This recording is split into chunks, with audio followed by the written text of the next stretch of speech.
Michael Glynn was born in the United States in 1948, came to Australia in 1971, and then came back in 1978, after which he settled here.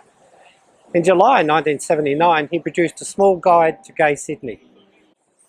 16 pages, A5, black and white, which basically listed groups, venues, and what's on in Gay Sydney. He called it the Sydney Star.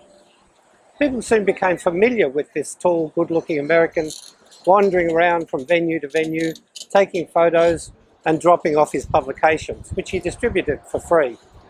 He also distributed them sitting at a small table in what was emerging as the heart of Gay Sydney. If he thought all this was the start of something profitable, he was wrong. He very soon came to the conclusion there was no money to be made from this gay community. But rather than give up, he started to focus on the other part of his agenda, which was to build and shape that gay community, and especially the gay male community. He wanted men to embrace their masculinity.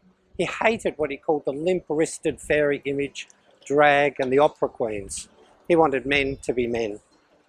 In this, he was in fact swimming with the tide. A new gay image was already emerging during this period, imported from the USA. This was known as the clone look, because everybody looked the same. Short hair, moustache, gymmed bodies, tight shirts, jeans and work boots. Very masculine. As part of this, he saw the bars as central institutions. This is where these men would gather. At a time when much of the political movement was critical of these bars, he was a big supporter. He opposed Mardi Gras early on, but came around to the idea when it was decided to move it from June, when it celebrated the rise of gay liberation in the United States, to February, when the weather was more conducive to partying in the streets. If Michael preferred dancing and celebrating as an expression of this new gay identity, he also wanted a community that was prepared to stand up for itself.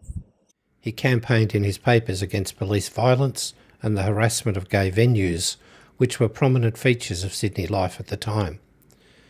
He was one of the first to draw attention to the threat of AIDS, but he warned that we should not retreat from the community that we had been building, seeing it rather as a vehicle for community response to the threat that the disease represented.